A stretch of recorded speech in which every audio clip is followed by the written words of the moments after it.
On a humid afternoon while walking home, a poor black girl clutched the small pile of coins she'd spent months saving. But when she came across a biker slumped beside his Harley, out of gas and hopelessly counting his last few coins, she didn't hesitate.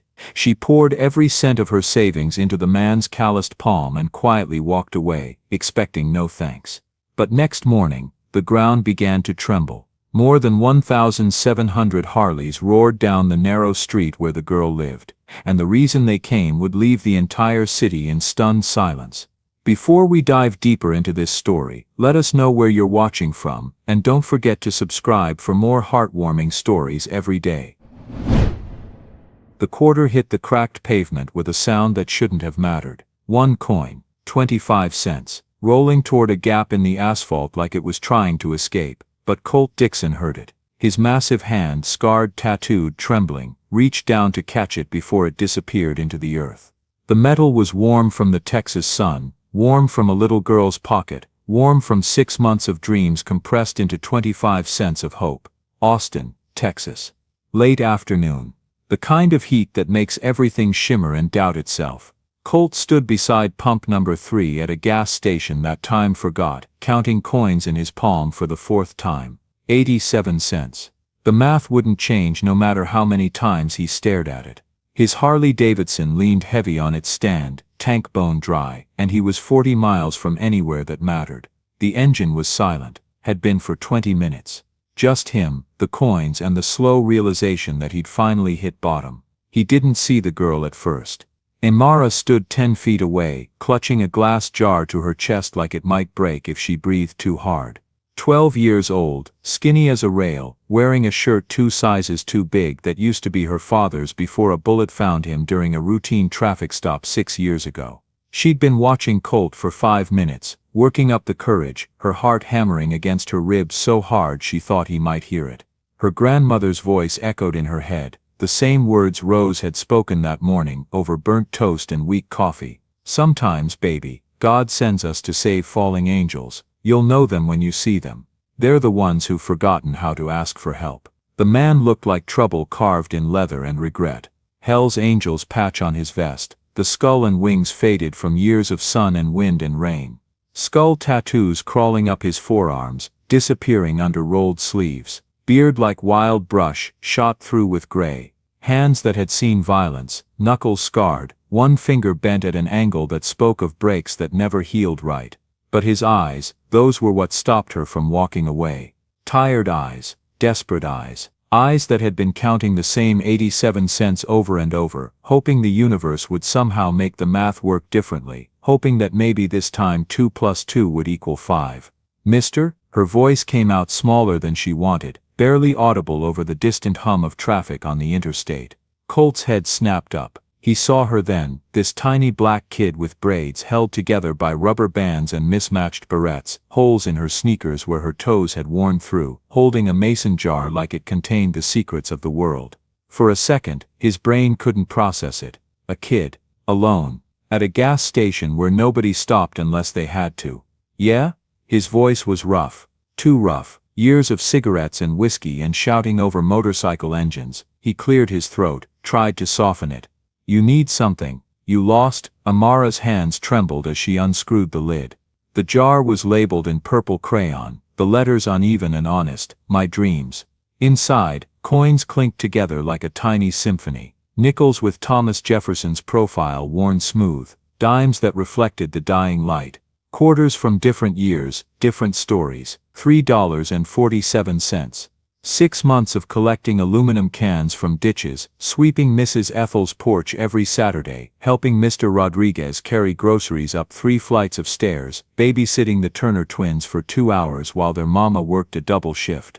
6 months of saying no to ice cream, no to movies, no to everything except the dream of buying medicine for Grandma Rose's arthritis, the kind insurance wouldn't cover, the kind that cost $50 a bottle and made her hands stop shaking long enough to hold a coffee cup without spilling. Amara didn't think about any of that. Thinking would have stopped her. Thinking would have reminded her about the bills on the kitchen table, about the eviction notice that Grandma thought she'd hidden, about the mean girls at school who'd poured milk on her yesterday and laughed when she couldn't afford to buy lunch.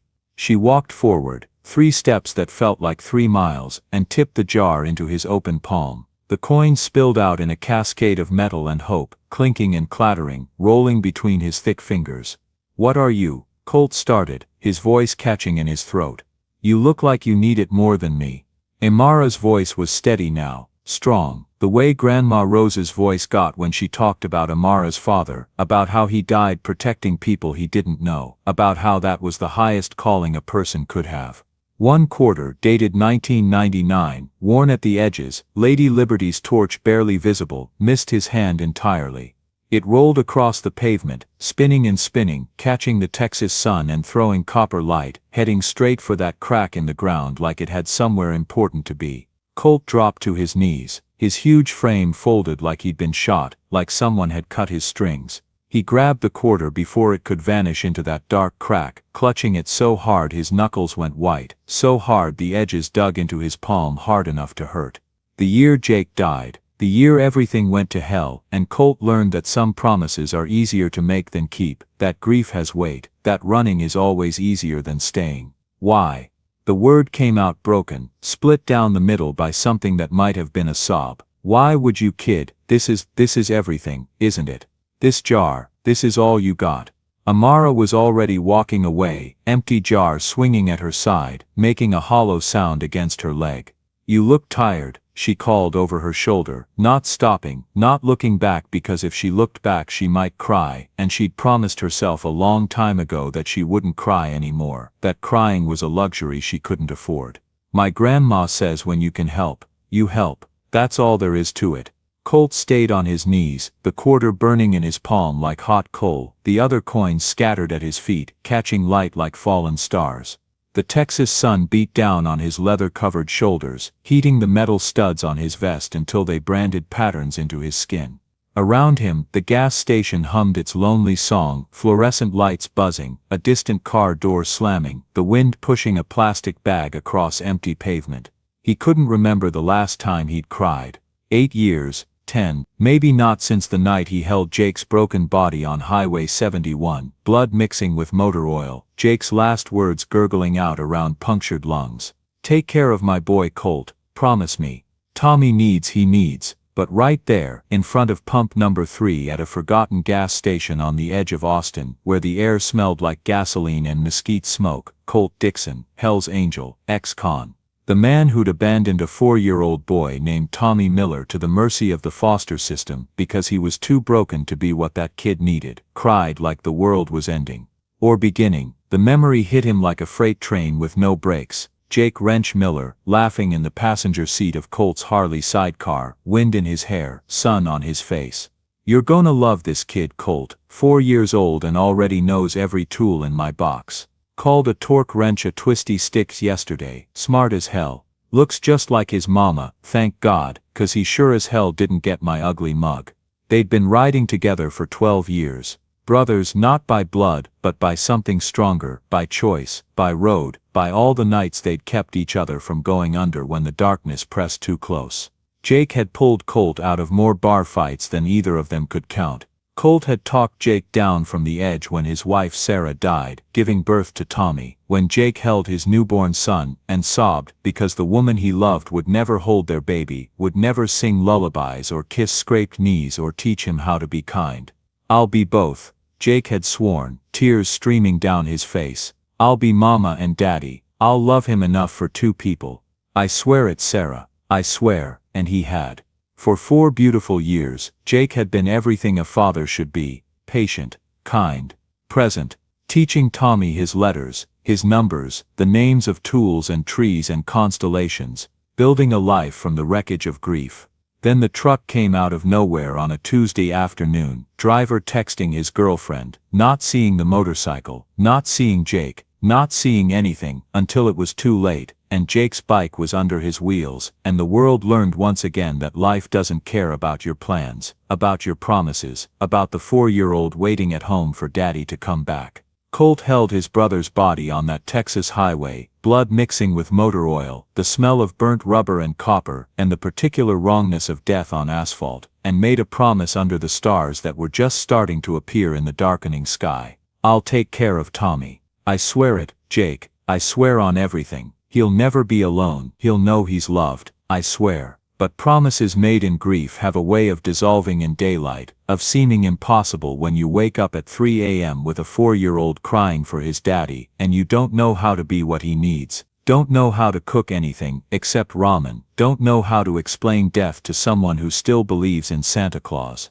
Tommy, this tiny kid with Jake's green eyes and Sarah's gentle smile and a gap between his front teeth, needed stability, structure, a father, someone who knew how to braid hair and pack lunches and show up to parent-teacher conferences, someone who wasn't haunted by the ghost of his best friend. Someone who could look at that face without seeing Jake in every expression, without hearing Sarah's laugh in every giggle. Colt gave him 2 weeks of trying, 2 weeks of microwave dinners and bedtime stories that felt like speaking a foreign language, of Tommy crying for his daddy, and Colt not knowing how to say he's not coming back without breaking this little boy into pieces. 2 weeks of Tommy asking when's daddy coming home, and Colt wanting to lie, wanting to say soon buddy, real soon, but knowing that was crueler than the truth. Then Colt ran, back to the road, back to the bottle, back to the only life he knew, the life of pavement and speed, and not thinking about anything except the next mile, the next town, the next way to outrun the guilt that rode passenger on his bike. Tommy went to foster care. Then a group home with bars on the windows, then another, the system chewing him up and spitting him out, address after address, family after family, none of them keeping him long enough for his clothes to fade in their washing machine.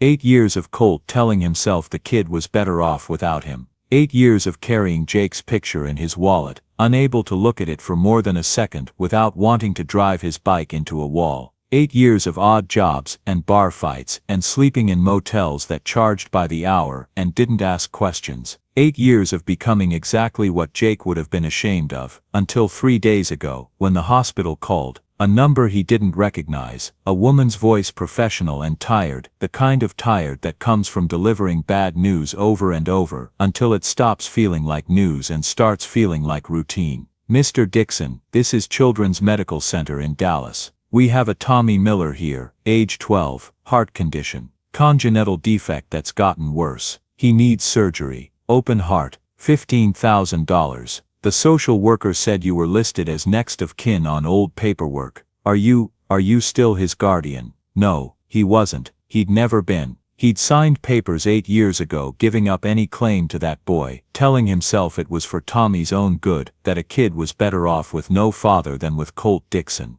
But hearing that voice, hearing Tommy Miller and heart condition, and $15,000, something inside Colt cracked open. Or maybe something that had been cracked finally broke all the way through. He hung up, didn't say yes or no, just hung up and stared at his phone for 20 minutes. Then he went to the bank and withdrew everything he had, $2,800. Every cent from 6 months of oil changes at Pete's garage, of bouncing drunks out of Rosie's bar, of sleeping in his sleeping bag behind the shop to save on rent. Every cent he'd saved not for anything in particular, just because at some point even the most lost men start thinking about the future, about what happens when your back gives out and your hands shake too much to turn a wrench. He drove to Dallas, gave the money to the hospital, they thanked him, said it was helpful. Said they still needed $12,200 more, said they'd give Tommy as much time as they could, but heart conditions don't wait for convenient moments, don't care about bank accounts or broken promises or men trying to be better than they are. So Colt got back on his bike and rode south, riding to nowhere, riding away from Dallas and the sound of machines keeping a 12-year-old alive, riding until his tank hit empty at a gas station outside Austin, where a little girl with a dreams jar would teach him that redemption doesn't ask permission, it just shows up.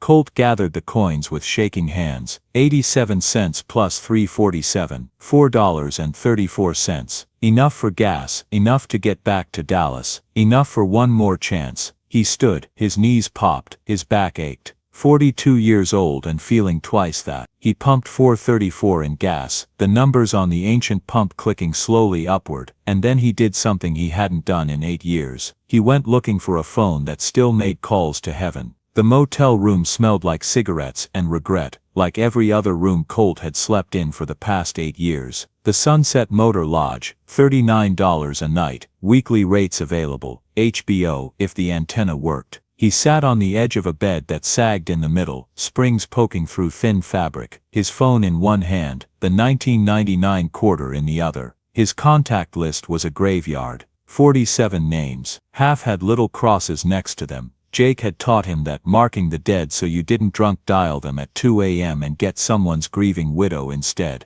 A third had numbers that went straight to prison recordings, mechanical voices saying the person you're trying to reach is not available, please try again never. The rest were maybes, people who might answer, might hang up, might tell him to go to hell. He pressed the first name, Marcus Reaper Johnson. If anyone was still alive, still riding, still remembering what it meant to be brothers, it would be Reaper. The phone rang. Rang again. Colt almost hung up. Yeah, the voice on the other end was gravel and old leather, cigarettes and Texas wind. Reaper, it's Colt. Silence. Long enough that Colt thought the line had gone dead, thought maybe Reaper had recognized his voice and decided hanging up was the kindest response. Colt Dixon. Reaper's voice changed, went from suspicious to something else. Thought you were hell. I don't know what I thought. Dead, maybe. Or in Mexico, or finally in prison where you probably belonged. Where you been, brother? Around. Colt's throat felt like sandpaper, like he'd swallowed the desert. Reaper, I need to tell you something. I need to ask you something. I don't know which, so tell me both. Colt told him about Jake. Reaper already knew. He'd been at the funeral, had helped carry the casket, had gotten drunk with Colt afterward, and sworn they'd always take care of their own. Colt told him about Tommy, about running away, about 8 years of being exactly the coward Jake would have despised. Told him about the hospital in Dallas, about a number he couldn't reach, about feeling like he'd already failed before he even started trying. Then he told him about the girl, a black kid, Colt said, his voice cracking like dry wood. 12 years old, at a gas station, gave me every cent she had. 347 in a jar labeled my dreams, gave it all to me. Reaper, to a stranger, to a man who looks like every reason her grandma probably tells her to cross the street, and she gave it away like it was nothing. Like kindness was the easiest thing in the world. Jesus Christ, Reaper breathed. I don't deserve it, I don't deserve any of it. But that kid, she needs to know that kindness matters. She needs to know it doesn't just disappear into the void, like everything else good in this world. And Colt pressed the quarter against his forehead, feeling the ridges dig into his skin.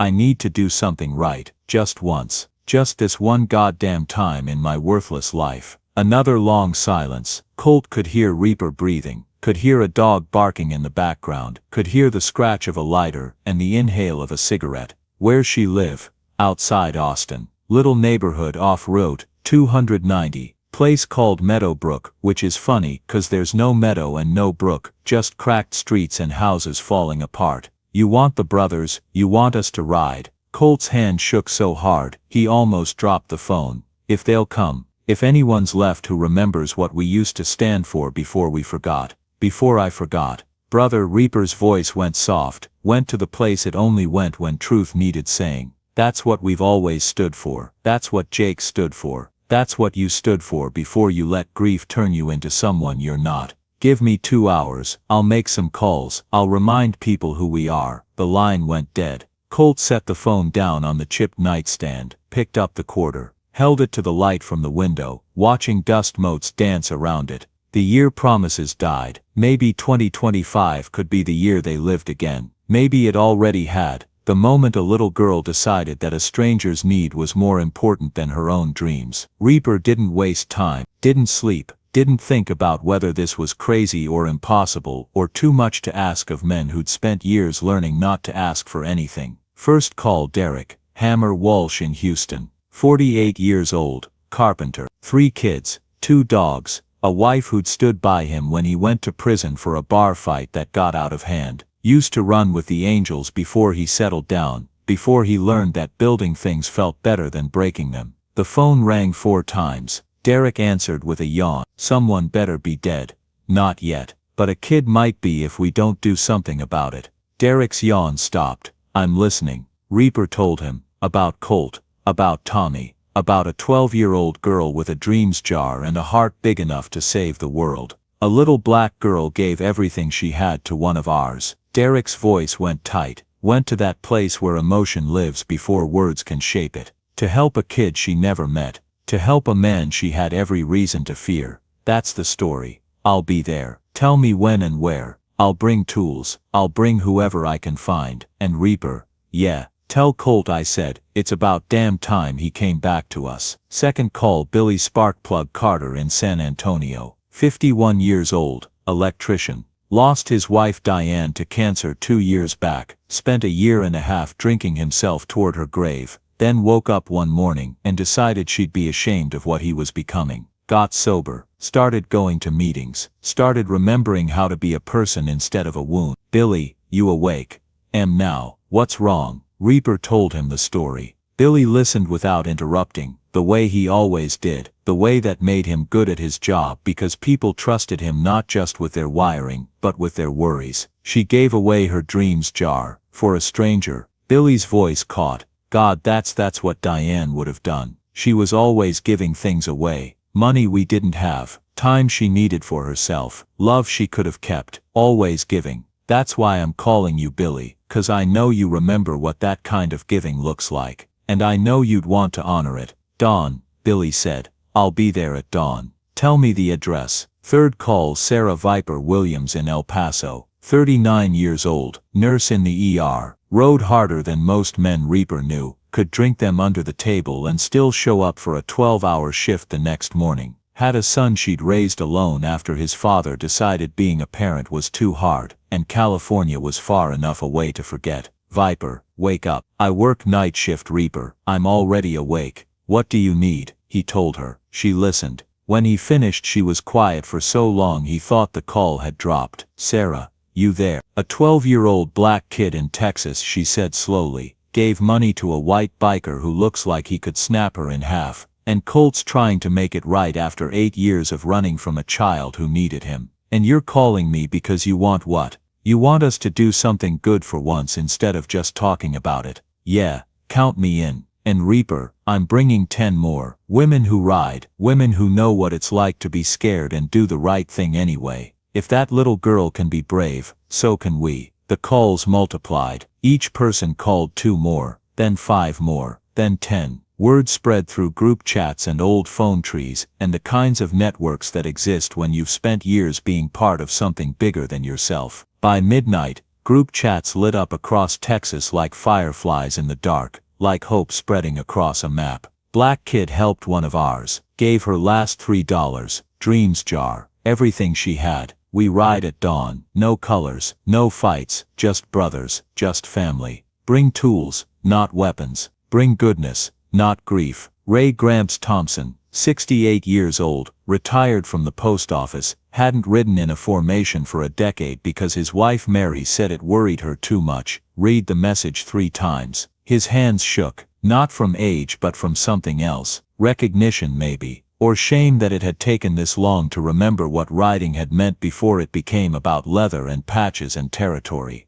Mary found him in the garage at 2 a.m. polishing his helmet, the old one with the scratches from a crash in '89 that should have killed him but didn't. Ray, baby, what are you doing? Something I should have done years ago, Mary. Believing in goodness again. Remembering why we rode in the first place. Not to be scary, not to be tough, but to be there for each other when the world said we didn't matter. What if something happens? What if then it happens? But that little girl didn't ask what if. She just helped. And I'll be damned if I'm too old or too scared to do the same. Mary kissed him. Go, but you call me every hour. And you better come home, old man. Always do, baby, always do. By 4 a.m. the number had hit 2,000. By 5 a.m. it was 2,100. 2,100 motorcycles. 2,100 souls who'd forgotten what it felt like to be part of something pure, something that didn't require leather or attitude or fear, just presence. Just showing up, just saying you matter to a child who'd been taught 1,000 times that she didn't. And all of them, every single one heading toward a little house on Meadowbrook Drive where a girl named Amara slept with an empty jar beside her pillow and dreamed of a world where kindness wasn't radical but routine, where helping strangers wasn't brave but basic, where people remembered how to see each other as human.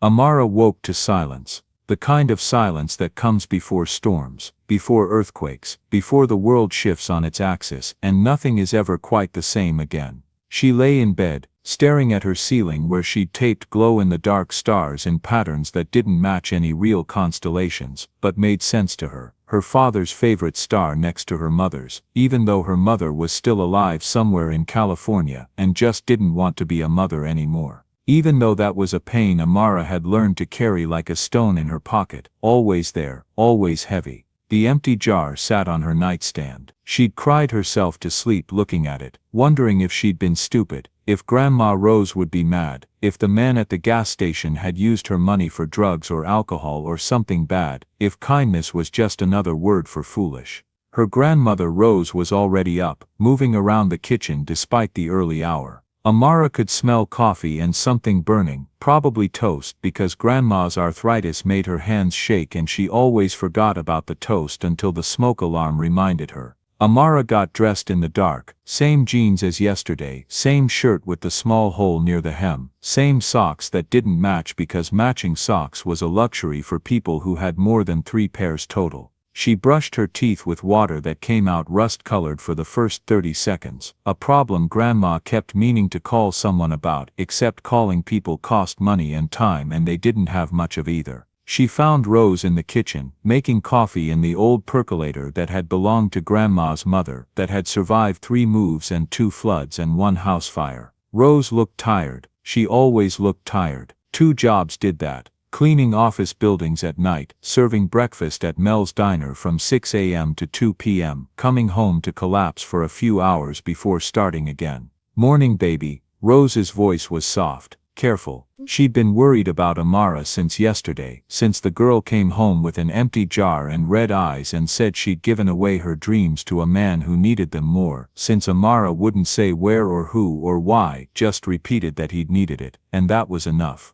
Morning Grandma. Rose poured 2 cups of coffee, 1 real for her, heavy on the sugar to mask the cheap taste, 1 mostly milk with a splash of coffee for Amara because Rose believed 12 was old enough to start learning the rituals of adulthood, the small ceremonies that got you through hard days. They sat on the porch swing, the old wood creaking under their weight, the chains rusty and protesting but holding like they'd held for 20 years, since back when this neighborhood was nicer, before the factory closed, and people left, and the ones who stayed were the ones who couldn't afford to leave. The sun hadn't risen yet, just that purple-gray light that makes everything look like a memory or a promise depending on your perspective. That's when they heard it. Low at first. Like distant thunder rolling across flat land, like a train crawling up from the belly of the earth, like something huge and inevitable moving toward them with purpose. Rose's cup froze halfway to her lips, coffee sloshed, staining her robe. What in the world? The sound grew. 1 engine,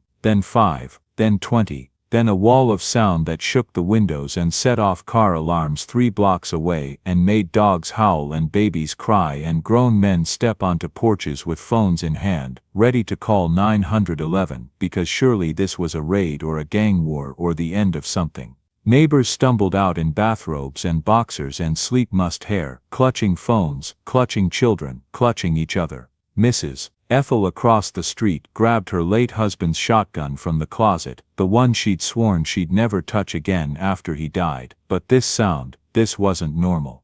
This wasn't safe. The sky brightened. Dawn crept across Austin like an apology, and with the light came chrome. 2,100 motorcycles rolled down Meadowbrook Drive like a river of leather and steel and purpose. They came from every direction, from Highway 290 and Old Austin Road and the back streets that didn't have names, converging on this one cracked street like it was Mecca, like it was home, like it was the only place in the world that mattered. Slow, deliberate, no revving engines, no show of force, no burnouts or wheelies or any of the performance art that usually accompanied bikers moving in groups, just presence. Overwhelming, undeniable, impossible to look away from presence. They lined both sides of the street, filled empty lots where houses used to stand before fire or foreclosure took them. Parked in perfect rows like soldiers at attention, like an honor guard, like something out of a movie, except this was real, this was happening. This was 2,100 human beings who'd woken up at dawn and ridden hundreds of miles because a little girl had given away $3.47.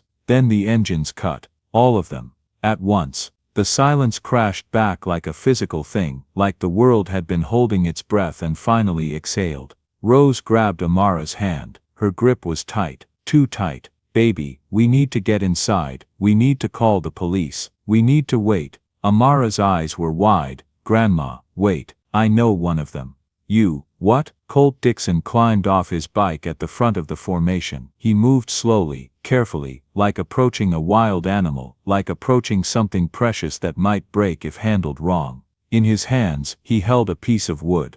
Rough cut, letters burned into it by someone who knew their way around a woodshop, the edges still raw. "Thank you." Behind him, Reaper stepped forward. 65 years old, white beard down to his chest, eyes that had seen too much and somehow still believed in mercy, still believed in second chances, still believed that broken men could be fixed if given the right tools and the right reasons. "Ma'am," Reaper addressed Rose, his voice carrying down the street, carrying to every porch where neighbors watched in shock and fear and slowly dawning understanding. "We don't mean any harm. We're not here to hurt anyone. We're not here to take anything. We're here for your granddaughter." Rose pulled Amara closer, instinct overriding logic, generations of caution screaming that this was danger, this was threat, this was exactly what mothers and grandmothers warned their children about. "Why?" Rose's voice shook but held. "Why are you here? What do you want with my baby?" "Because she saved one of us."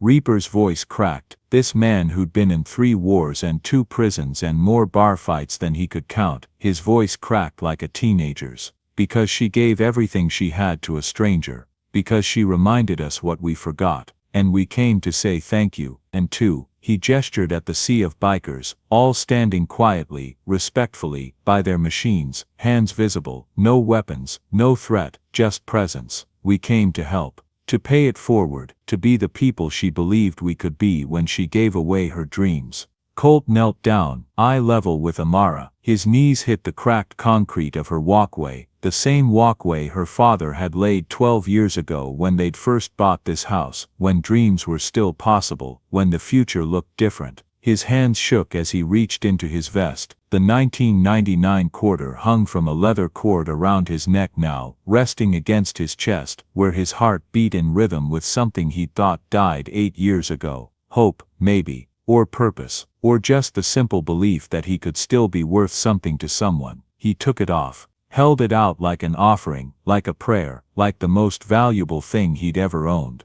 "You gave me this yesterday," he said. His voice was rough, breaking, held together by sheer will. "Well, not this exact one. But it was part of what you gave me, part of your dreams. And I need you to know something." Tears rolled down Colt's weathered face, cutting tracks through road dust and the weight of 8 years. "That money. It was for a kid, a boy named Tommy. His dad was my best friend, my brother, my everything. And when Jake died, I promised I'd take care of Tommy. I promised on Jake's grave, on Sarah's memory, on everything I believed in. And the word came out like broken glass. I failed him. For 8 years I failed him. I ran, I hid. I let him down in every way a man can let down a child." He pressed the quarter into Amara's small hand, his massive fingers gentle, reverent, like he was handling something sacred. "But you didn't fail me. You showed me that kindness still exists, that maybe I can still do something right. Maybe it's not too late to be the man Jake thought I was, the man I promised him I'd be." The quarter was warm. Amara could feel its weight, could feel the year stamped into it. 1999, could feel something bigger than metal and history, something like destiny, or chance, or the hand of God arranging things just so. "This is from 1999, Colt continued. "The year I broke my promise, the year I learned that some things break and don't fix, so I'm making a new promise. Right here, right now, in front of all these people." He gestured to the sea of bikers, to the neighbors watching from porches, to Rose who stood behind Amara with her hand on her granddaughter's shoulder. "We're going to fix your neighborhood, your house, whatever needs fixing, whatever's broken, we're going to make it right, and then we're going to make sure Tommy gets his surgery, every penny, every cent, because you taught us something we forgot." "What?" Amara whispered, her voice small against the enormity of the moment, against 2,100 people waiting for her words. That small things aren't small at all, that $3.47 can change the world, that a little girl with more courage than sense can save a man's soul, that kindness is the only currency that matters. Amara threw her arms around Colt's neck, this tiny girl hugging this massive man, this black child embracing this white stranger, this moment of pure human connection happening on a cracked sidewalk in a forgotten neighborhood, while the sun rose over Austin and painted everything gold. And Colt, who'd carried Jake's body off a highway 8 years ago, who'd walked away from a 4-year-old boy because he was too broken to stay, who'd spent nearly a decade convinced he was beyond saving, beyond redemption, beyond anything except waiting for death or prison or whatever came first, cried like the world was washing him clean. "Thank you," Amara sobbed into his shoulder. "Thank you for letting me help. Thank you for being here. Thank you for Mo, baby." Rose was there too, her arms around both of them, this grandmother who'd raised this child alone, who'd worked herself to the bone, who'd never asked for help because asking felt like failing. "Thank you for reminding us what we're supposed to be. Thank you for showing us that we're not alone, that we've never been alone." The bikers erupted, not with engines or violence but with something else: applause, cheers. Grown men crying openly, women wiping tears, people who'd spent years building walls discovering that walls can come down, that armor can be shed, that you can be vulnerable and survive. Reaper raised his hand. The crowd quieted. "Brothers, sisters, we came here to say thank you. Now let's show it. Let's build something. Let's be something. Let's prove that this little girl was right to believe in us." 2,100 voices roared approval, and then they went to work. The transformation began like magic, like 1,000 hands moving in perfect harmony, like God himself had decided that this neighborhood, this street, this forgotten corner of Austin, deserved beauty. Team 1. Derek Hammer led 15 carpenters to Rose's house. They walked around it first, Derek's practiced eye cataloging every problem: rotting porch boards, sagging roof, windows held together by prayer and duct tape, foundation cracks that let in cold and rain, and the particular despair of poverty. "Okay," Derek said, rolling up his sleeves, "we've got 6 hours before it gets too hot to work. Let's make it count." Within an hour, they'd torn off the rotting porch and started rebuilding. The sound of hammers and saws filled the morning air, not threatening, but purposeful, rhythmic, the percussion of creation. Derek's 13-year-old son worked beside him, learning how to measure twice and cut once, learning that building things for people is prayer in action. Team 2. Billy Sparkplug and his electricians went house to house, knocking politely, explaining who they were and what they wanted to do. "Free repairs," Billy told shocked neighbors. "No catch, we're just paying something forward, repaying a debt we owe to a little girl who reminded us how to be human." Mrs. Ethel, 80 years old, white, suspicious of everyone, clutching her dead husband's shotgun, stood on her porch with arms crossed as Billy approached. "I don't need charity from bikers. I don't need anything from anyone." "No ma'am," Billy said gently, seeing past her anger to the fear underneath, to the pride that was the only thing holding her together. "But your breaker box is older than my dad, and Texas summers are hell without AC. I saw 2 extension cords running from your neighbor's house. That's dangerous. That could start a fire. Let us help, please. For no reason except that you're a human being who deserves to be safe." She studied him for a long moment, saw the sincerity, the earnestness, the absence of judgment. "Fine," she said, "but I'm making iced tea, and you're drinking it, and if you do shoddy work, I'm calling the Better Business Bureau." Billy grinned. "Yes ma'am." By noon, her house had new wiring, a new breaker box, and she was serving iced tea to a man covered in Hell's Angels tattoos, while telling him about her late husband who'd been in Vietnam, who'd come back changed, who'd drunk himself to death, but who she loved anyway because loving imperfect people is the only kind of loving there is. Team 3. The painters, 25 people with brushes and rollers and drop cloths, moving with military precision. Rose's house went from peeling gray to bright blue, Amara's favorite color, the color of Texas sky in springtime, the color of hope in 6 hours. They worked fast, efficient, singing while they painted, turning labor into joy. Sarah Viper Williams led the painting crew, this nurse who'd spent years keeping people alive now helping them live better. She worked beside Amara, teaching her how to paint in long smooth strokes, how to get into corners, how to make something beautiful from something broken. "You're brave," Sarah told her, "braver than most adults I know." "I was scared," Amara admitted. "When I gave him the money, I was really scared." "That's what makes it brave, baby. Courage isn't not being scared, it's being scared and doing the right thing anyway. That's the only kind of courage that matters." Team 4, the Grill Masters. Marcus Reaper personally manned 3 massive grills, flipping burgers for anyone who showed up.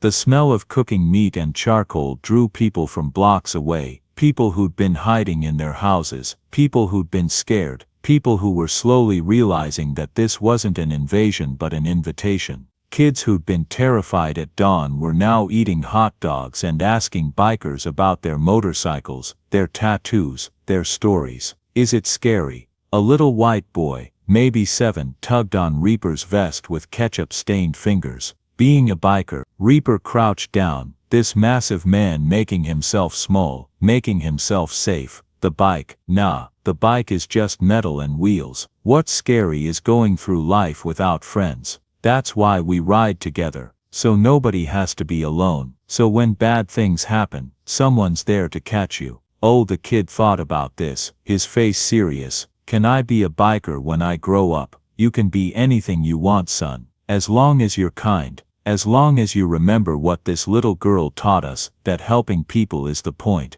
That's the only thing that matters." By afternoon, the block looked different. Fences mended, houses painted, yards cleaned of trash and despair, and something else, something harder to name but impossible to miss. The walls between people had come down. Black families and white families sat together on porches, sharing food and stories and the slow recognition that they'd been neighbors in proximity but not in practice, that fear had kept them apart when common humanity should have brought them together. Bikers in leather vests taught children how to use hammers safely, how to measure wood, how to build things that last. Women who'd been scared at dawn were now bringing out cookies and lemonade, joining in the work, painting shutters and planting flowers and discovering that sometimes the best thing you can do is accept help graciously. Colt worked beside Amara all day, painting her bedroom wall a soft yellow that caught light and held it. "Why this color?" he asked, dipping his brush. "It's happy," Amara said simply, carefully painting around the light switch. "Like sunshine. Like how I want to feel when I wake up.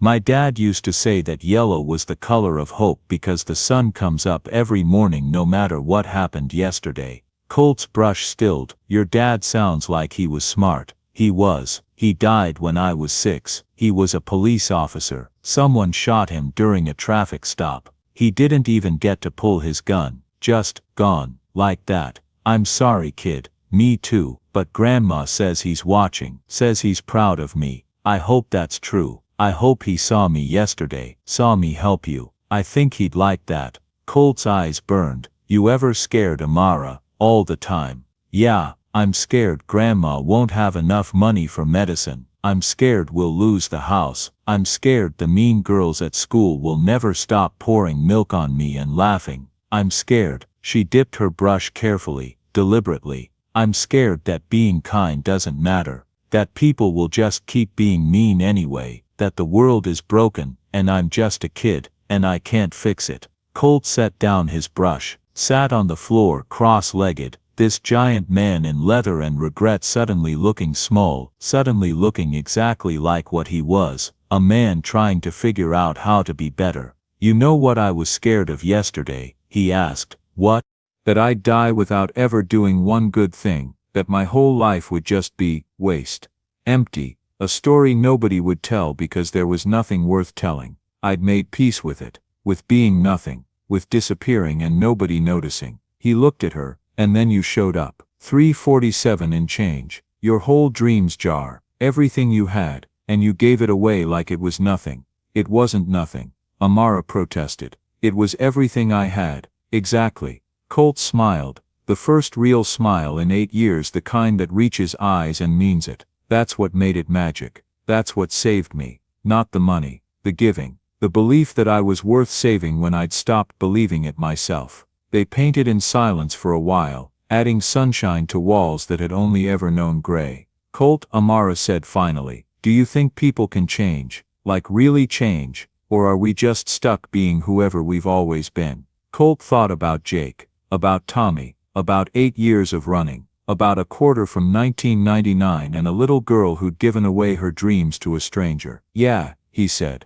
I think we can change. I think we can choose to be better. It's not easy, it's not fast, but I think if we want it bad enough, if someone believes in us enough to show us the way. He gestured around the room at the yellow sunshine spreading across walls. I think we can paint over the gray. I think we can be new. Evening came soft and golden, the sun hanging low and lazy over Austin. The work was done. The neighborhood looked reborn. Houses painted, porches rebuilt, electrical boxes replaced, yards cleared, and something less tangible but more important, hope restored, community rebuilt, the invisible threads that connect humans to each other woven back together after years of fraying. Colt gathered everyone in Rose's front yard. 2,100 bikers stood silent, respectful, as he climbed onto the newly built porch, Amara beside him, Rose behind them both with tears streaming down her face, because sometimes the world surprises you, sometimes angels show up on motorcycles, sometimes the universe remembers that you've been trying hard and you deserve a break. He held a wooden box, handmade, carved with flowers by someone with skill and patience. Derek's work, done between building porches and teaching his son that craft is prayer. Brothers, Colt's voice carried across the crowd, carried to neighbors watching from their own rebuilt porches, carried into the evening air where it mixed with bird song and distant traffic, and the particular sound of a neighborhood breathing again. Sisters, family, we came here to say thank you, but I think we got more than we gave. I think maybe we're the ones who should be grateful. Murmurs of agreement rippled through the crowd like wind through wheat. This little girl taught us something. She taught us that the world isn't too far gone. That kindness still matters. That small acts have enormous consequences. That we can still be the people we thought we'd never be again. He opened the box. Inside, cash. Stacks of it. Hundreds and twenties and tens and fives. Bound with rubber bands smelling like wallets and pockets and piggy banks. $47,000, $22.38 per biker. Given freely, given with joy, given because sometimes you need to be part of something bigger than yourself, something that reminds you that humans are capable of extraordinary goodness if given half a chance. Rose gasped. Her hand went to her mouth. Amara's eyes went wide, unable to process the number, unable to comprehend what she was seeing. This is for you, Colt told Amara, kneeling so they were eye level again, so she could see his face and know he meant every word. For college, for dreams, for whatever you need. Nobody touches it. It's yours. You earned it by being brave when the rest of us were cowards, by being kind when the rest of us forgot how. But Amara couldn't speak. I just gave you $3, and you changed everything. That's the point. $3.47 was enough to start a revolution. Imagine what 47,000 can do. Reaper stepped forward. He handed Rose a separate envelope, this one sealed, this one private. 5,000. For medicine, for bills, for breathing room, for buying yourself time to rest. You've been carrying this family alone for too long. Let us carry it for a while. Rose fell to her knees. 63 years old, worked 2 jobs her entire adult life, raised a granddaughter alone after her son died and her daughter-in-law disappeared, worn down to essentials by poverty and grief, and the relentless grinding of trying to survive in a world designed for people with more money and more time and more everything. Why?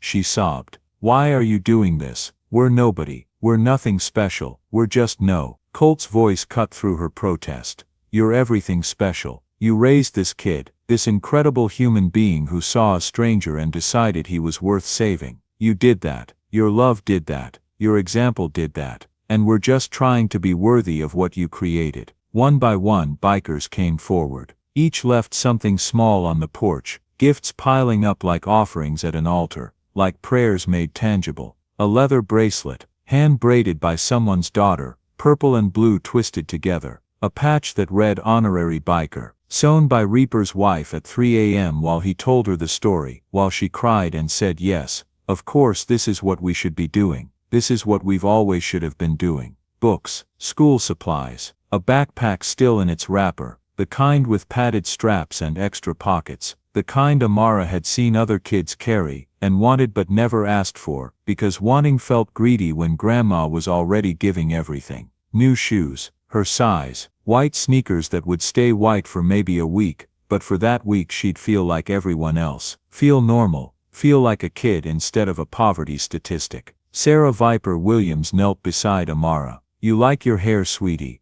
I guess, let me braid it. Different style, something special, something that says I matter. For the next hour, Sarah wove Amara's hair into intricate patterns while telling her stories about riding through thunderstorms in Montana, about learning to be brave when the world said women couldn't ride motorcycles, couldn't be strong, couldn't be both feminine and fierce. You're already brave, Sarah whispered as her fingers flew through Amara's hair, creating art from ordinary things. Braver than most of us, braver than I was at your age. Don't forget that. When those girls pour milk on you, when life gets hard, when you feel small, remember yesterday. Remember that you saved a man's life. Remember that you changed 2,000 people's lives. Remember that you matter. Colt waited until the gifts were done, until the porch looked like Christmas and birthdays and every good moment compressed into one space. Then he pulled out his wallet. The old leather one with Jake's blood still staining the corner, still visible if you knew what you were looking for. He showed Amara the 2 photos inside, plastic sleeves worn cloudy from years of being opened and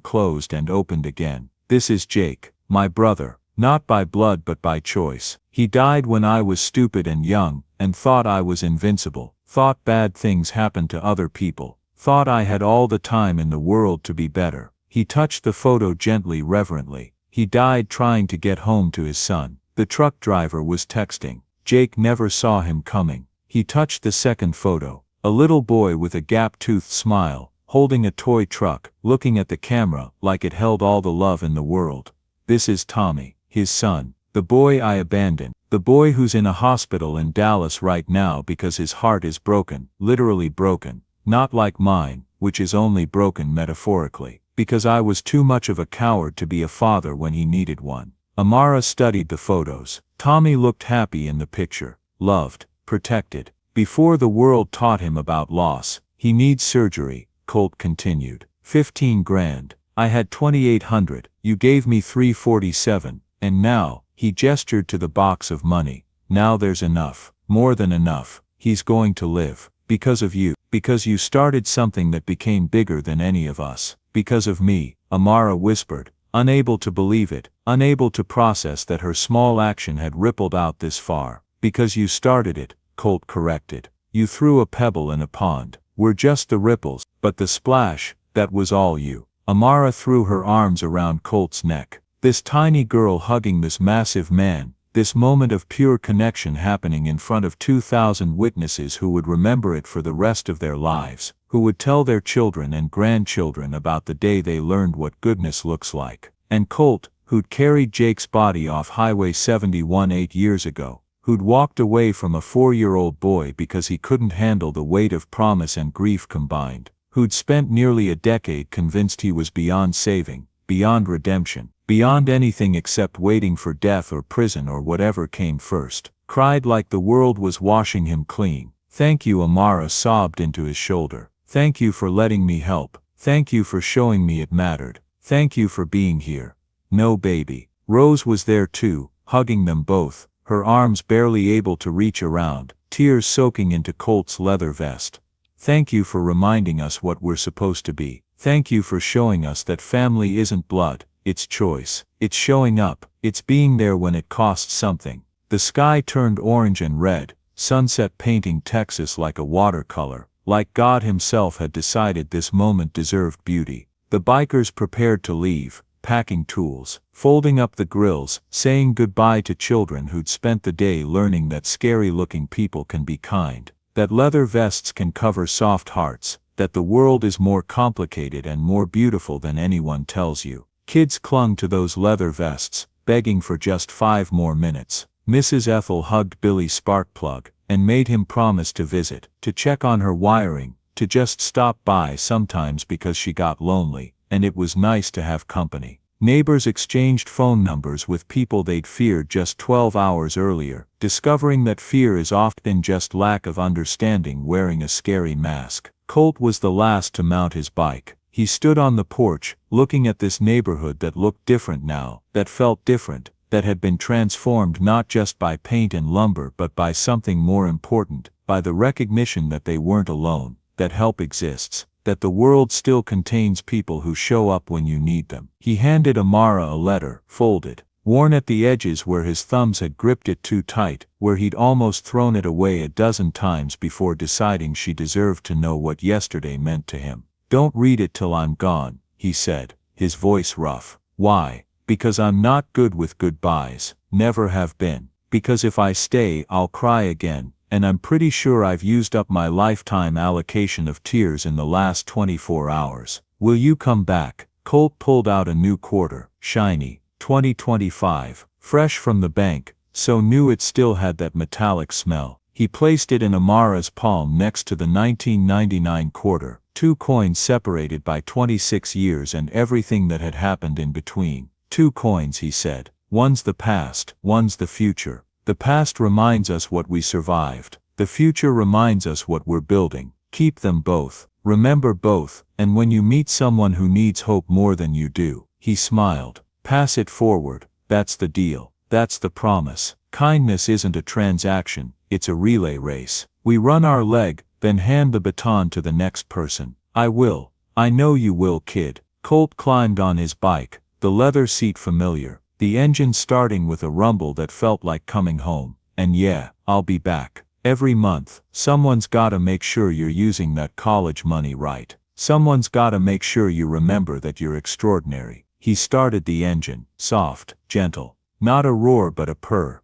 Hey Colt, yeah, you're not a bad person, you were just hurt. There's a difference. Colt's eyes went bright with tears. How'd you get so wise? My grandma, she says broken people aren't bad people. They're just people who forgot how to be fixed. And sometimes all it takes is someone believing in you long enough for you to start believing in yourself. Your grandma's a smart woman, the smartest. 2100 engines roared to life. But this time, it didn't sound like thunder or threat or violence. It sounded like hope, like possibility, like the rumble of hearts that had learned to beat again, like the sound of people who'd remembered what they were supposed to be. They rolled out slowly, headlights cutting through the Texas dusk, leaving behind a neighborhood that would never be the same, leaving behind a little girl with 2 quarters and a letter, and the absolute certainty that the world was better than she'd been taught to believe. Amara opened the letter once the last taillight disappeared, once the rumble faded to memory, once it was just her and Grandma Rose on their rebuilt porch under a sky full of stars. The handwriting was rough, unpracticed, the letters formed by a hand more used to wrenches than pens, but every word was carved from the heart. Dear Amara,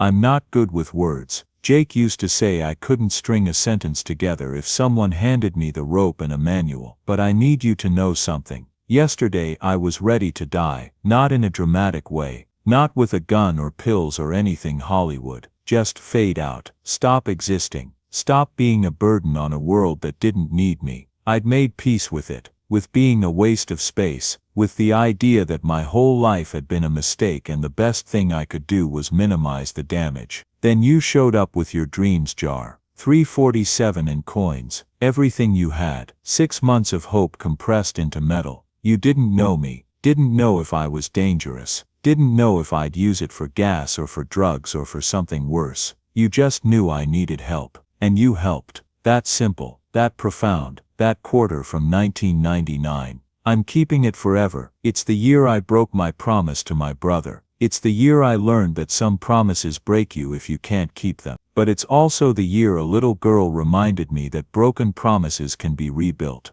That it's never too late to try again. That redemption isn't about erasing the past, it's about building a better future on top of it. If you ever need anything, and I mean anything, you call me. I'll ride through hell to get to you. That's a promise, and I don't break those anymore. I can't, because you taught me that the only thing we have is our word, our willingness to show up, our ability to be there for each other when the world says it's too hard or too scary or too much. Keep helping people. The world needs more Amaras and fewer Colts. But maybe I can be a little more like you now. Maybe I can learn to see people the way you do, as worth saving, always worth saving, even when they've forgotten it themselves. Thank you for saving my life. Colt. P.S. Tommy's surgery is scheduled for next week. I'm going to be there, not because I have to, not because of guilt or obligation or any of the bad reasons that make people do good things, but because I want to. Because you taught me that family is a choice we make every single day.